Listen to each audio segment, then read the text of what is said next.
गरीब नवाज के साथ नहीं, कोई नेजा गरीब नवाज के साथ में नहीं, कोई जंगी सामान गरीब नवाज के साथ में नहीं, कोई जंगी हथियार गरीब नवाज के साथ में नहीं।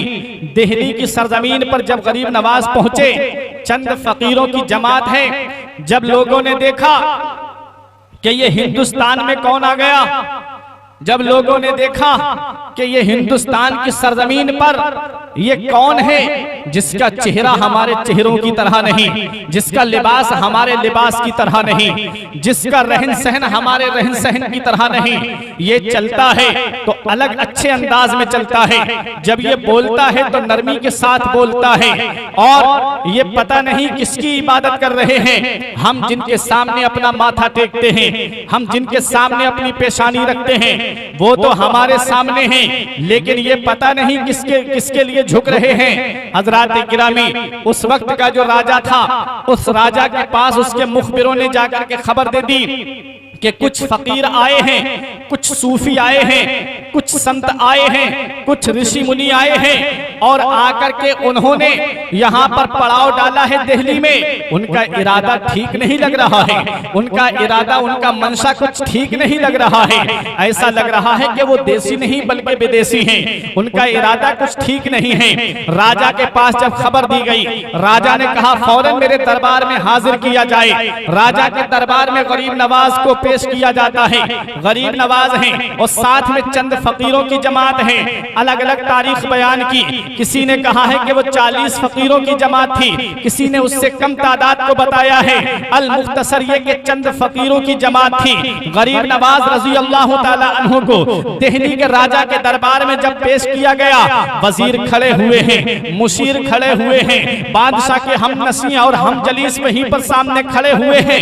गरीब नवाज के चेहरे को देख रहे हैं, गरीब नवाज की पेशानी को देख रहे हैं, गरीब नवाज के हुस्न जमाले जहां आरा को देख रहे हैं। बादशाह ने कहा कि इस फकीर के सामान की तलाशी ली जाए। एक छोटी सी गठरी गरीब नवाज की थी, उस गठरी को लोगों ने अपने कब्जे में ले लिया। बादशाह बोला इसमें क्या है? गरीब नवाज ने फरमाया इसमें मेरा सामान है। बोला क्या करने आए हो? फरमाया हिंदुस्तान पर हुकूमत करने आया हूँ, हिंदुस्तान में इस्लाम का झंडा लहराने आया हूँ, हिंदुस्तान में इस्लाम का परचम लहराने आया हूँ, हिंदुस्तान की सरजमीन पर नबी की शरीयत को आम करने के लिए आया हूँ। बादशाह ने कहा बाबा हिंदुस्तान आने से पहले तुमने लोगों की तारीख नहीं पढ़ी, हिंदुस्तान आने से पहले तुमने लोगों की हिस्ट्री नहीं पढ़ी, तुमने हिंदुस्तान आने से पहले उन राजाओं का किस्सा नहीं पढ़ा जो हिंदुस्तान पर फौज लेकर के आए थे, जो हिंदुस्तान पे लश्कर लेकर के आए थे, जो हिंदुस्तान पर तलवार वाले लेकर के आए थे, जो हिंदुस्तान पर नेज़े वाले लेकर के आए थे, जो हिंदुस्तान पर पर्ची और भाले वाले लेकर के आए थे। बाबा हिंदुस्तान आने से पहले उनकी तारीख तो जरा पढ़ ली होती, हिंदुस्तान आने से पहले उनकी हिस्ट्री तो जरा पढ़ ली होती। बाबा तुमसे पहले भी लोग हिंदुस्तान पर हुकूमत करने के इरादे से आए थे, लेकिन क्या हुआ? हिंदुस्तान से मात खा के चले गए, हिंदुस्तान से शिकस्त खा के चले गए, हिंदुस्तान से हार करके चले गए। बाबा तुम हिंदुस्तान आए हो, खाने को खाना नहीं है, पीने को पानी नहीं है, लड़ने को तलवार नहीं है, चढ़ने को सवारी नहीं है। बाबा तुम किस ताकत पे भरोसा करके आए हो? बाबा तुम हिंदुस्तान आए हो, कौन सी जात पे भरोसा करके आए हो? गरीब नवाज जवाब देते हैं ऐ राजा सुन ले, जो मुझसे पहले लोग आए थे वो अपनी तलवार पे भरोसा करके आए, अपने लश्कर पे भरोसा करके आए। मोइनुद्दीन हिंदुस्तान आया है तलवार पे भरोसा करके नहीं, खुदा की जात पे भरोसा करके आया है। मोइनुद्दीन हिंदुस्तान आया है, इससे पहले जो लोग आए थे वो अपने लश्कर पे भरोसा करके आए थे। मोइनुद्दीन हिंदुस्तान आया है लश्कर पे भरोसा करके नहीं, मदीने के ताजदार पे भरोसा करके आया है। ना ताअत पर, ना तकवा पर, ना ज़ुहदो इत्तिका पर है, ना ताअत पर, ना तकवा पर, ना ज़ुहदो इत्तिका पर है। हमारा नाज जो कुछ है मोहम्मद मुस्तफा पर। किसी ने कहा बाबा खाने को खाना नहीं, पीने को पानी नहीं, लड़ने को तलवार नहीं, चढ़ने को सवारी नहीं। बाबा क्या लेकर के चले हो? फरमाया तलवार ना नेजा ना सिपर लेके चले हैं, तलवार ना नेजा ना सिपर लेके चले हैं, हम घर से मदीने की नजर लेके चले हैं। जुल्म सितम ना दहशतगर्दी, खंजर से ना तीरों से, दुनिया में इस्लाम है फैला अखलाकी शमशीरों से। शाहजहां अपने से बादशाह बना, नामो निशान मिट गया। अकबर अपने से बादशाह बना, नाम मिट गया। मगर मेरे गरीब नवाज को बादशाह किसी दुनियादार ने बना के नहीं भेजा है, मदीने के ताजदार ने बादशाह बना करके भेजा है, उम्मत के गमखार ने सुल्तान बना करके भेजा है। गरीब नवाज जब हिंदुस्तान की सरजमीन पर आए, फरमाया राजा सुन ले, मैं आया नहीं हूं बल्कि मुझे भेजा गया है।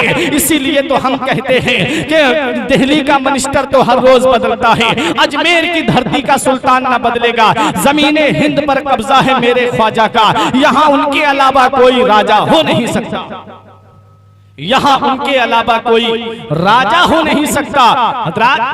बादशाह ने कहा जरा इस फकीर का सामान तो खोल करके दिखाओ, दावा तो बहुत बड़ा कर रहा है, दावा तो बहुत बड़ा कर रहा है, जरा इसके सामान की तलाशी तो ली जाए, जरा मैं भी तो देखूं कौन सा हथियार लेके आया है हिंदुस्तान पर हुकूमत के लिए, कौन से पावर लेके आया है हिंदुस्तान पर हुकूमत के लिए, जरा दिखाओ मुझे इसका सामान खोल करके। जब गरीब नवाज की छोटी सी गठरी खोली जाती है, इन मुसलमानों सुनो, लोग वहां खड़े हुए ये समझ रहे थे, वजीर समझ रहे थे कि कोई जंगी सामान होगा, बादशाह के हम जलीस समझ रहे थे कोई जंगी सामान होगा, बादशाह के हम नशी समझ रहे थे कि कोई जंगी सामान होगा। जो फकीर आया है बड़े कॉन्फिडेंस के साथ आया है, बड़े भरोसे और यकीन के साथ आया है, और ये कह के आया है, कह रहा है कि मैं हिंदुस्तान पर हुकूमत करने आया हूँ, हिंदुस्तान में इस्लाम का झंडा लहराने आया हूँ। जरा हम भी तो देखें कौन सा सामान लेके आया है, कौन सा पावर लेके आया है, जरा इसके सामान को खोला तो जाए, जरा इसकी गठरी को तो खोला जाए। जब गरीब नवाज की गठरी को खोला जाता है तो उसमें से एक तस्बीह निकलती है, उसमें एक मुसल्ला निकलता है,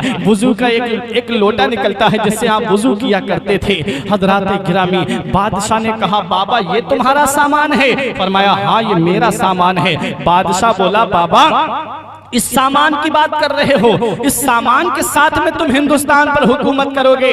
फरमाया हाँ, और जब मेरे हाथ में किताब नहीं देख रहा है कौन सी किताब है? बोला बाबा ये क्या है? फरमाया ये कुरान मुकद्दस है, इसकी तिलावत करता हुआ हिंदुस्तान आया हूँ। हजरात गिरामी, बादशाह से गरीब नवाज ने फरमाया बादशाह यही मेरा सामान है। क्या सामान निकला? उसमें से एक वुजू का लोटा निकला, उसमें एक मुसल्ला निकला, उसके अंदर एक छोटी सी तस्बीह निकली। ये गरीब नवाज का सामान था। मेरे गरीब नवाज हिंदुस्तान की सरजमीन पे तशरीफ लाए हैं, ये छोटा सा सामान है, अल्लाह अल्लाह करते हुए आए हैं, हाथ में तस्बीह बगल में मुसल्ला लेकर के आए हैं, कुरान करीम की तिलावत करते हुए आए हैं, और खुदा की जात पे भरोसा करके आए हैं, क्योंकि खुदा की जात पे जब इंसान भरोसा करता है अल्लाह उसके लिए काफी है। अल्लाह कुरान में इरशाद फरमाता है मन यत्तकिल्लाह यजअल लहू मखरजन व यरज़ुक़हु मिन हैसु ला यहतसिब व मन यतवक्कल अलल्लाहि फहुवा हस्बुह। जो अल्लाह से डरता है अल्लाह उसके लिए निजात का रास्ता निकाल देता है और उसे ऐसी जगह से रोजी अता फरमाता है जहां से उसका वहमो गुमान भी नहीं होता।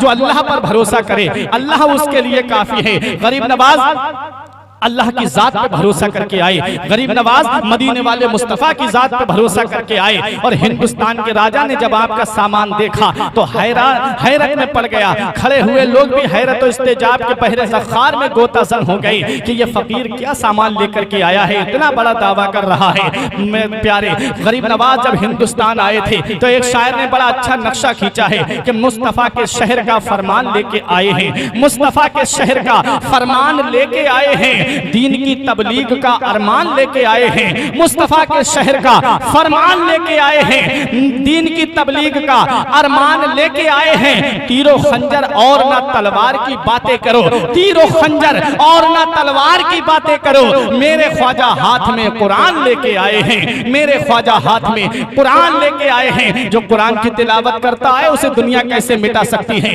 जो खुदा की जात पर भरोसा करके आए उसे दुनिया कैसे मिटा सकती है? जो नबी की जात पे भरोसा करके आए उसे दुनिया कैसे मिटा सकती है? पृथ्वीराज चौहान की माँ ने बहुत पहले कहा था कि बेटा, वो काहिना थी हजरात, उसने कहा था कि बेटा इस हैयत का एक फकीर तेरी सल्तनत में आएगा, बेटा उसका चेहरा ऐसा होगा, बेटा उसका लिबास ऐसा होगा। पृथ्वीराज, हिंदुस्तान में रहने वालों मुसलमानों, तुम परेशान मत हो, तुम अपने से नहीं बल्कि गरीब नवाज ने तुम्हें बिठाया है, गरीब नवाज ने तुम्हें जमाया है, गरीब नवाज ने तुम्हें बसाया है। तुम्हें परेशान होने की जरूरत जरूरत नहीं है। गरीब नवाज ने अपना वतन छोड़ा है तब तुम्हें बसाया है, गरीब नवाज ने अपना शहर छोड़ा है तब तुम्हें बसाया है, गरीब नवाज ने अपना मुल्क छोड़ा है तब तुम्हें बसाया है, गरीब नवाज ने मदीने शरीफ जैसी अजीम मर्तबे वाली सरजमीन को छोड़ा है तब तुम्हारे पास आए हैं। गरीब नवाज ने सफर की परेशानियां बर्दाश्त की हैं तब तुम्हें बसाया है, गरीब नवाज ने सफर की दिक्कतें बर्दाश्त की हैं तब तुम्हें बसाया है। गरीब